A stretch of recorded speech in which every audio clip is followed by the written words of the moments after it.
திருவாரூரில் பல்வேறு நலத்திட்டங்களை முதலமைச்சர் தொடங்கி வைக்கிறார். அதனை நேரலையில் பார்க்கலாம். செல்வராஜ் அவர்களே, முரசொலி அவர்களே, சட்டமன்ற உறுப்பினர்கள், செயல் வீரர் பூண்டி கலைவாணன் அவர்களே, மாரிமுத்து அவர்களே, முன்னாள் அமைச்சர் மதிவாணன் அவர்களே, தாட்கோவின் தலைவர் இளையராஜா அவர்களே, மாவட்டத்தினுடைய ஆட்சித்தலைவர் மோகனச்சந்திரன் ஐஏஎஸ் அவர்களே, உள்ளாட்சி அமைப்பினுடைய பிரதிநிதிகளே, அரசு அலுவலர்களே, பல்வேறு நலத்திட்ட உதவிகளை பெறுவதற்காக வருகை தந்திருக்கக்கூடிய பயனாளி பெருமக்களே, என்னுடைய பேரன்பிற்கும் பாசத்திற்கும் உரிய மகளிர் சுய உதவி குழுவை சார்ந்திருக்கக்கூடிய சகோதரிகளே, தாய்மார்களே, பத்திரிகை மற்றும் ஊடகத்துறை சார்ந்திருக்கக்கூடிய நண்பர்களே, ஆழித்தேர் ஓடும் ஆரூர் மண்ணின் வாசமும் தலைவர் கலைஞர் வாழ்ந்த மண்ணின் பாசமும் வரவேற்கக்கூடிய வகையில் வேளாண்மையும் கலையும் செழித்து வளரும் திருவாரூர் மண்ணில் ஆரூர் அமர்ந்த அரசே போற்றி என்கின்ற பதிகத்திற்கேற்ப தமிழ்நாட்டை 5 முறை ஆண்ட ஆரூர்காரர் முத்தமிழறிஞர் கலைஞரின் மகனாக மட்டுமின்றி அவருடைய கொள்கை வாரிசான தமிழ்நாட்டின் முதலமைச்சராக இந்த விழாவில் நான் பங்கேற்கிறேன். 846 கோடியே 47 லட்சம் ரூபாய் மதிப்பீட்டிலான 1234 முடிவுற்றிருக்கக்கூடிய பணிகளை திறந்து வச்சு 2423 புதிய திட்டப்பணிகளுக்கு அடிக்கல் நாட்டி 67,181 பயனாளிகளுக்கு நலத்திட்ட உதவிகள் வழங்குகிற இந்த மாபெரும் விழாவில் கலந்துக்கிட்டு உங்களை எல்லாம் சந்திக்கிறதுல நான் மிகுந்த மகிழ்ச்சி அடைகிறேன், பெருமைப்படுகிறேன். திருவாரூர் என்றால எல்லோருடைய மனசுலையும் திருவாரூருடைய தேரும் கலைஞர் தலைவர் கலைஞரும் தான் நினைவுக்கு வருவாங்க, தோன்றுவாங்க. தலைவர் கலைஞர் பிறந்த திருக்குவளை இன்னைக்கு நாகை மாவட்டத்தில் இருந்தாலும் ஒரு காலத்தில் எல்லாமே ஒருங்கிணைந்த தஞ்சை மாவட்டம் தான். இந்த மண்ணில் பிறந்த கலைஞர் தான் தன்னுடைய அறிவால ஆற்றலால தொட்ட துறைகள் எல்லாம் வெற்றி பெற்று தொலைநோக்கு பார்வையால நவீன தமிழ்நாட்டை தன்னோட நிர்வாகத்திறனால் உருவாக்கி இருக்கிறார். பூமி பந்தில் வாழும் தமிழர்கள் எல்லாம் தமிழக தலைவர்னு போற்றக்கூடிய அளவுக்கு அவர் உயர்ந்து இன்றைக்கு எங்கும் நிறைந்து நமக்கெல்லாம் வழிகாட்டி கொண்டிருக்கிறார். நான் மற்ற மாவட்டத்தில் பேசும்போது மக்கள்கிட்ட உங்களில் ஒருவன் என்று சொல்வது உண்டு. திருவாரூர் மாவட்ட மக்கள் மட்டும்தான் எங்களில் ஒருவன் என்று என்னை அன்போடு அரவணைக்கிறீங்க. அதுக்கு காரணம் முத்தமிழறிஞர் தலைவர் கலைஞர். பெருமையோடு சொல்வேன், கலைஞர் ஆட்சி தான் நீட்சி தான். இந்த திராவிட மாடல் ஆட்சி பேரறிஞர் அண்ணா தான் சொல்வார், என்னுடைய தம்பிமார்கள் ஒவ்வொருவரும் ஒவ்வொரு துறையில திறமைசாலிகள்னு சொல்லுவார். அப்படி இன்றைய அமைச்சரவையில் இருக்கக்கூடிய தம்பிமார் படையில தலை நிமிர்ந்து சொல்லுகின்ற திறமைசாலியா தம்பி டிஆர்பி ராஜா இருக்கிறார். நான் உயரத்தில் மட்டும் சொல்லல, அவருடைய சிறப்பான பணிகளால தமிழ்நாட்டோட தொழில்துறை தலை நிமிர்ந்து நிற்குது. அவரை மாதிரியே டிஆர்பி ராஜாவோட உழைப்பாலையும் சாதனையாலும் ஏராளமான தொழிற்சாலைகள் தமிழ்நாட்டை நோக்கி வருது. முதலீடுகளும் பெருகுது, வேலை வாய்ப்புகளும் பெருகுது. அனைத்து மாவட்டங்களும் தொழில் வளர்ச்சி நிறைந்த மாவட்டங்களாக வளர்ந்து வருது. நிறைவாக சொல்லணும்னா, செய்தி சேனல்களுடைய வளர்ச்சியை டிஆர்பி ரேட்டை வச்சு குறிப்பிட்டு சொல்வாங்க. அந்த மாதிரி நம்ம திராவிட மாடல் அரசோட தொழில்துறை வளர்ச்சியை நம்ம டிஆர்பி ராஜாவினுடைய செயல்பாட்டை வச்சு கணிக்கலாம். தன்னை வெற்றிகரமாக நிரூபிச்சிட்டு இருக்கக்கூடிய தம்பி டிஆர்பி ராஜாவுக்கு என்னுடைய மனமார்ந்த வாழ்த்துக்கள், பாராட்டுக்கள். அவர் மட்டுமல்ல, இந்த மாவட்டத்தினுடைய செயல் வீரராக நம்முடைய பூண்டி கலைவாணன் அவர்கள் நேற்றும் இன்றும் திருவாரூரை திருவிழாவாக்கி என் மனதை இனிக்க வைத்திருக்கிறார். தலைவர் கலைஞருக்கு செல்ல பிள்ளையாக அவர் மறைந்த பின்பு திருவாரூர் சட்டமன்ற தொகுதியில் சிறப்பாக செயல்பட்டு எந்த பொறுப்பை கொடுத்தாலும் பொறுப்பாக சிறப்பாக பணிமுடிப்பவர் சகோதரர் கலைவாணன் அவர்கள். அவருக்கும் என்னுடைய பாராட்டுக்கள், வாழ்த்துக்கள். இந்த விழாவை மிக சிறப்பாக ஏற்பாடு செஞ்சிருக்கக்கூடிய திருவாரூர் மாவட்டத்துடைய ஆட்சியர் மோகனச்சந்திரன் அவர்களுக்கும் அவருக்கு துணை நின்ற அரசு அலுவலர்களுக்கும் என்னுடைய வாழ்த்துக்கள், பாராட்டுக்கள். திருவாரூரை பொறுத்த வரைக்கும் முத்தமிழறிஞர் தலைவர் கலைஞர் அவர்கள் 22 ஆண்டுகள் ஓடாத ஆழித்தேர நவீன தொழில்நுட்பத்தில் பக்தர்கள் பரவசமடையக்கூடிய வகையில் ஓட்டி காட்டியவர். திருவாரூர் மாவட்டத்தை தலைநகரமாக ஆக்கியவர். ஆட்சியர் அலுவலகம், நீதிமன்ற வளாகம், திருவாரூர் நகராட்சிக்கு புதிய கட்டிடம், மாவட்ட காவல் அலுவலகம், புதிய பேருந்து நிலையத்துக்கு 2010 அடிக்க நாட்டு விழா என அனைத்தையும் கலைஞரால் உருவானது. 1970 திருவாரூர்ல திருவிக அரசு கல்லூரி கொண்டு வந்த தலைவர் கலைஞர் தான் என்பது எல்லோருக்கும் தெரியும். 2009 தமிழ்நாடு மத்திய பல்கலைக்கழகம் அதையும் கொண்டு வந்தார். அது மட்டுமல்ல, 2010 மருத்துவக் கல்லூரி, மன்னார்குடியில் அரசு கலைக்கல்லூரி, பாமணி உர தொழிற்சாலை, உள்ளாட்சித்துறை அமைச்சராக இருந்த அண்ணன் கோசிமணி அவர்கள் மாவட்டம் முழுக்க குடிநீர் வசதிகளை உருவாக்கி தந்தார். டிஆர் பாலுவனுடைய முயற்சியால் 5 புதிய ரயில்கள் விடப்பட்டுச்சு. அதில் முக்கியமானது செம்மொழி எக்ஸ்பிரஸ்.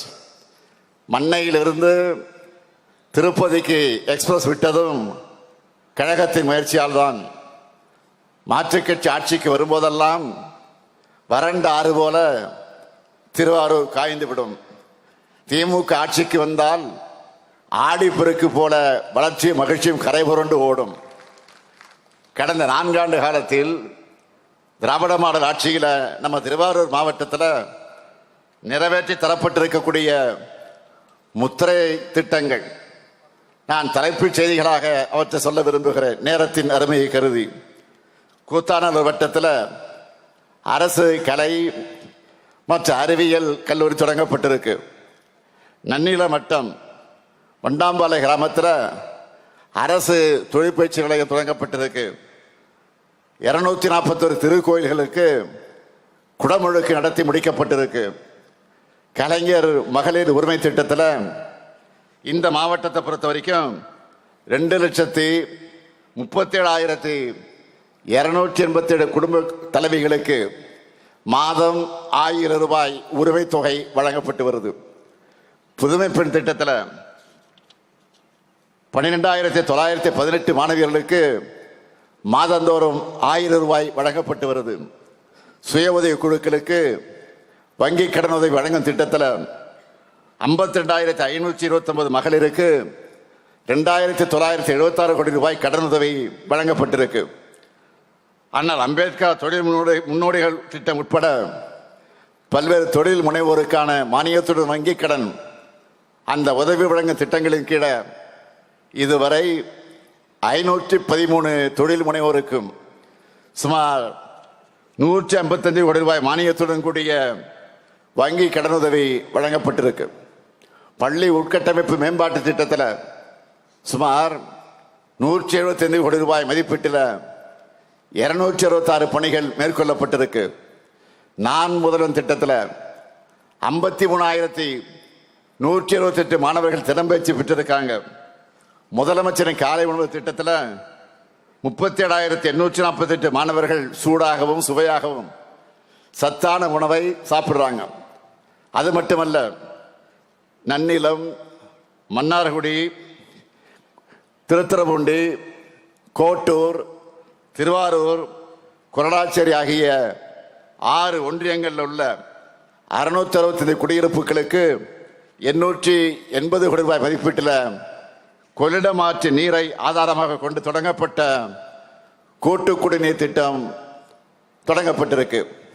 90 விழுக்காடு கட்டுமான பணிகள் முடிஞ்சிருக்கு. அமைச்சர் நேரு அவர்கள் உறுதி கொடுத்திருக்கிறார். இந்த திட்டத்தை வரும் செப்டம்பர் மாதம் பயன்பாட்டுக்கு கொண்டு வரப்போகிறோம் என்று அறிவித்திருக்கிறார். அது மட்டுமல்ல, கூத்தாநல்லூர், திருவாரூர் நகராட்சிகளில் 99 கோடி ரூபாய் மதிப்பீட்டில் குடிநீர் திட்ட பணிகள் நடைபெற்று வருது. 49 பாலங்கள் கட்டக்கூடிய பணிக்கு திட்டமிட்டு அதனுடைய பணிகளும் நடைபெற்று வருது. முத்துப்பேட்டையில் 10 கோடி ரூபாய் மதிப்பீட்டில் மீன் இறங்கு தளம் அமைக்கக்கூடிய பணியும் நடைபெற்று வருது.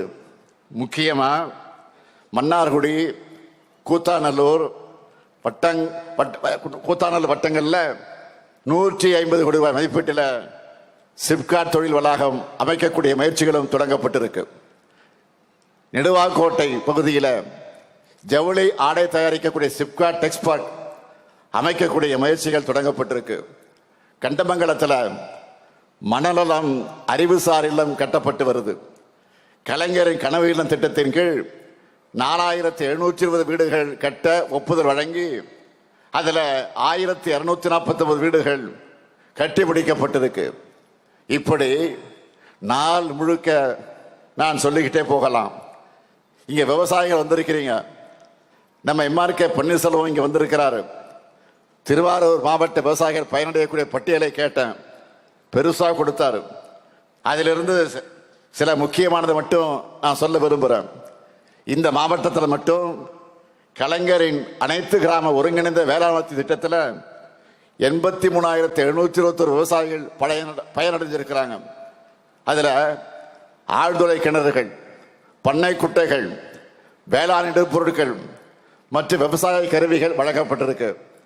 அது மட்டுமல்ல, நுண்ணீர் பாசன திட்டத்தில் இதுவரை 2,887 விவசாயிகள் பயனடைஞ்சிருக்கிறாங்க. பயிர் காப்பீட்டு திட்டத்தை எடுத்துக்கிட்டா 7,77,605 விவசாயிகள் பயனடையக்கூடிய வகையில் இதுவரை 143 கோடியே 78 லட்சம் ரூபாய் பயிர் காப்பீட்டு தொகை வழங்கப்பட்டிருக்கு. பயிர் கடன் மட்டும் 2,43,100 விவசாயிகளுக்கு 1,556 கோடியே 26 லட்சம் ரூபாய் வழங்கப்பட்டிருக்கு. 2,426 சிறு மற்றும் குறு விவசாயிகளுக்கு இலவச மின் இணைப்பு வழங்கப்பட்டிருக்கு. 31 நேரடி கொள்முதல் நிலையங்கள் 14 கோடியே 2 லட்சம் ரூபாய் மதிப்பீட்டிலையும் 20 நேரடி கொள்முதல் நிலையங்களில் நவீன மேற்கூரையுடன் கூடிய சேமிப்பு தளங்கள் 39 கோடியே 22 லட்சம் ரூபாய் மதிப்பிலையும் பணிகள் நிறைவேற்று பயன்பாட்டுக்கு கொண்டு வரப்பட்டிருக்கு. 2020, 2025, 2026 ஆண்டு நிதியாண்டில் 8 இடங்களில் 80 கோடியே 66 லட்சம் ரூபாய் மதிப்பீட்டில் 56,000 மெட்ரிக் டன் கொள்ளளவு கொண்ட மேற்கூரையுடன் கூடிய நவீன நெல் சேமிப்பு தளங்கள் அமைக்கவும், 10 இடங்களில் 3 கோடி ரூபாய் மதிப்பீட்டில் நேரடி கொள்முதல் நிலையங்கள் அமைக்கவும் திட்டமிட்டு நடவடிக்கை மேற்கொள்ளப்பட்டிருக்கு. சில நாட்களுக்கு முன்னாடி நான் சேலத்தில் நடந்த அரசு விழாவில் குறிப்பிட்டேன். சாதாரண ரக நெல் குவிண்டாலுக்கு 2,500 ரூபாய்க்கும், சன்ன ரக நெல் குவிண்டாலுக்கு 2,548 ரூபாய்க்கும் செய்யப்படும்னு அறிவித்தேன். இப்படி வேளாண் மக்களுக்காக பல நலத்திட்டங்களை செஞ்சுக்கிட்டு வரோம். திராவிட மாடல் அமைந்த பிறகுதான் ஒவ்வொரு ஆண்டும் ஜூன் 12ஆம் தேதி மேட்டூர் அணை திறக்கப்படுது. உங்களின் ஒருவனான நானே அதை திறந்து வச்சிருக்கிறேன். குறவை பாசனை பரப்பும் விளைச்சலும் பெருகி இருக்கு. விவசாயிகளுக்கு உற்பத்தி பொருள் விலையும் அதிகமாக கிடைக்குது. எந்த மாவட்டத்துக்கு போனாலும் அவங்க எதிர்பார்ப்புகளை நிறைவேற்றுகிற புதிய அறிவிப்புகளை நான் வெளியிடாமல் வரமாட்டேன். அப்படி இருக்கும்போது என்னுடைய சொந்த டெல்டா மாவட்டத்துக்கு வந்துட்டு அறிவிப்பு இல்லாமல் போனால் நீங்கள் விட்டுருவீங்களா? நான் போயிட முடியுமா? முடியாது. முதலாவது அறிவிப்பு, திருவாரூர் மாவட்டத்தில் இருக்கக்கூடிய பழமை வாய்ந்த ஜூபிலி மார்க்கெட் பகுதியில் 11 கோடி ரூபாய் செலவில் புதிய வணிக வளாகம் அமைக்கப்படும். இரண்டாவது அறிவிப்பு, திருவாரூர் மாவட்ட மாணவர்கள் பயன்பெறக்கூடிய வகையில் நன்னில வட்டம் பண்டாம்பாளை ஊராட்சியில் 56 கோடி ரூபாய் செலவில் அனைத்து வசதிகளோடு திருவாரூர் மாவட்ட மாதிரி பள்ளி புதியதாக அமைக்கப்படும்.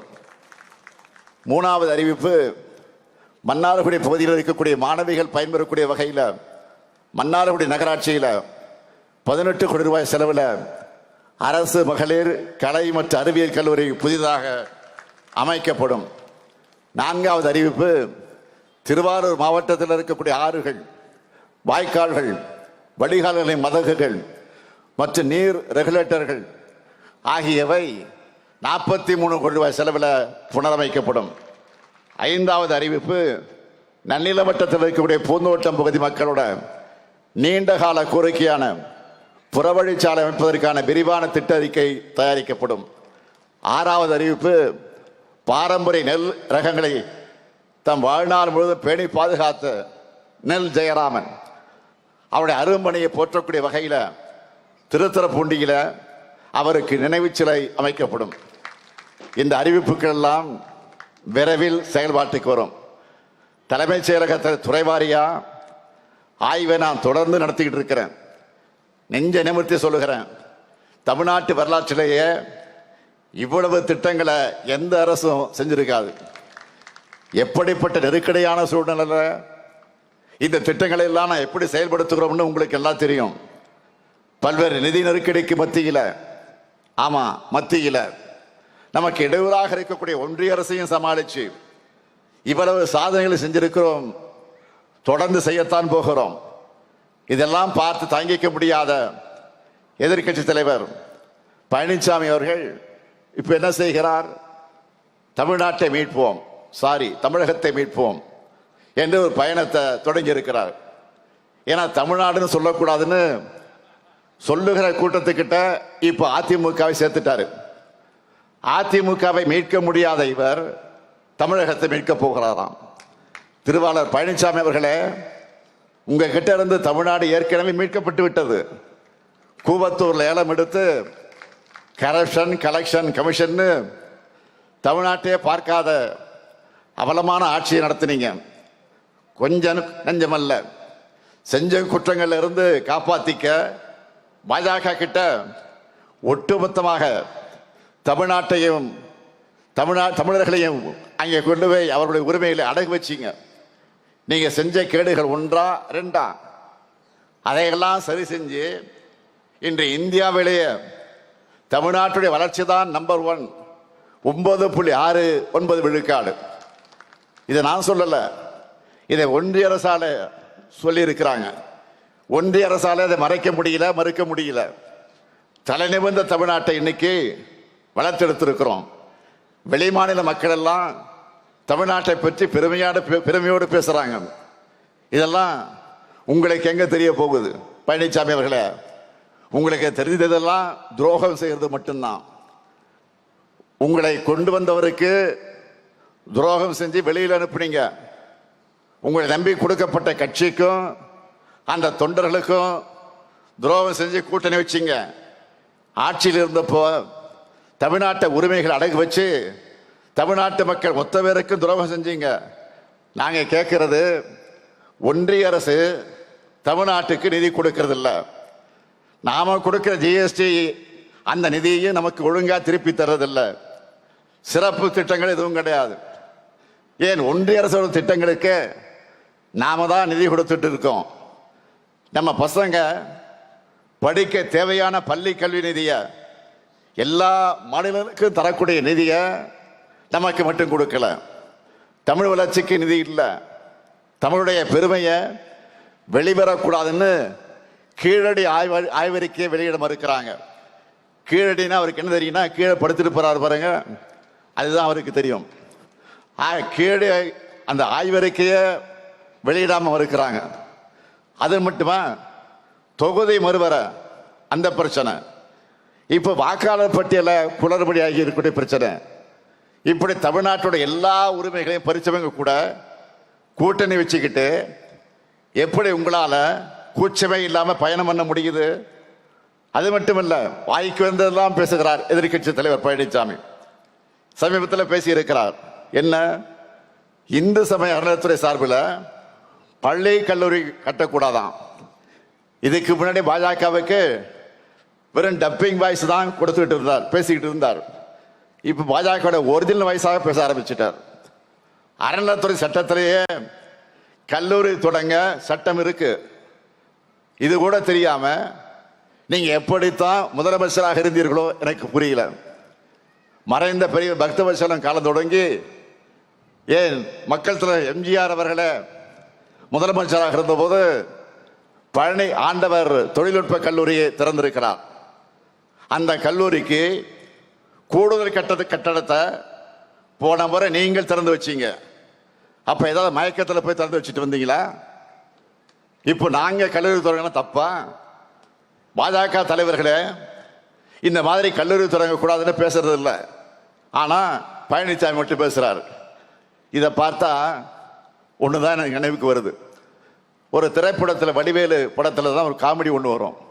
என்னன்னா, கொடுத்த காசுக்கு மேல என்னமா கூவுறான்னு, அந்த மாதிரி பாஜக காரங்களே பேசிட்டு இருக்காங்க. இந்து சமய அறநிலையத்துறையை பொறுத்த வரைக்கும் தமிழ்நாடு வரலாற்றில் இல்லாத அளவுக்கு திராவிட மாணவர் செய்திருக்கக்கூடிய சாதனையோட லிஸ்ட் பெருசா இருக்கு. நான் பழனிசாமியை நேரடியாக கேட்கிறேன், ஏன் படிப்புனா உங்களுக்கு அவ்வளவு கசக்குது? கல்விக்காக உண்மையிலே குரல் எழுப்புகிற மாதிரி இருந்தா, கும்பகோணத்தில் நம்முடைய முத்தமிழறிஞர் தலைவர் கலைஞருடைய பெயரால பல்கலைக்கழகம் அமைக்க போறோம்னு சட்டமன்றத்தில் சட்டமே ஏற்றி அனுப்பி வச்சோம். 2 மாசம் ஆயிருக்கு. அதுக்கு ஆளுநர் இதுவரையில் அனுமதி தராமல் இருக்கிறார். நான் கேட்டேன், இதை விட ஆளுநருக்கு என்ன வேலை? இதுக்காக குரல் எழுப்ப எதிர்க்கட்சி தலைவருக்கு நெஞ்சுரம் இருக்கா? நீங்க ஒன்றிய அரசு கிட்ட கேட்டாலும் கேட்காவிட்டாலும் நாங்க உறுதியோடு சொல்லுகிறேன், சட்ட ரீதியாக எதிர்கொண்டு கலைஞர் பல்கலைக்கழகத்தை நிச்சயமாக உறுதியாக அமைப்போம். மாண்புமிகு எதிர்க்கட்சி தலைவர் பழனிசாமி அவர்களே, மக்களுக்கு எதிரான கருத்துக்களை பேசிக்கிட்டு தமிழ்நாட்டுக்கும் தமிழ்நாட்டு மக்களுக்கும் துரோகங்களை செஞ்சுக்கிட்டு மக்களை எப்படி ஏமாற்றி விடலாம் என்ற நப்பாசையோடு நீங்கள் என்ன பயணம் செஞ்சாலும் மக்கள் ஒருவதும் உங்களை ஏற்றுக்க மாட்டாங்க. ஏன்னா அதுதான் உங்க ட்ராக் ரெக்கார்டு. துரோகங்கள் தான் உங்க ஹிஸ்டரி. தமிழ்நாட்டை வஞ்சிக்கிற எதிரிகள் எப்படி வேண்டுமானாலும் வரட்டும், மக்களான நீங்க எங்களோட ஓரணையில் தமிழ்நாடு ஒற்றுமையா நிற்கணும். நம்மோட மண், மொழி, மானம் காக்க என்றைக்கும் திராவிட முன்னேற்ற கழகமும் மண்ணின் மைந்தரான கலைஞரின் கொள்கை வாரிசான இந்த முத்துவேல் கருணாநிதி ஸ்டாலினும் துணை நிற்போம் என்று கூறி விடைபெறுகிறேன். நன்றி, வணக்கம்.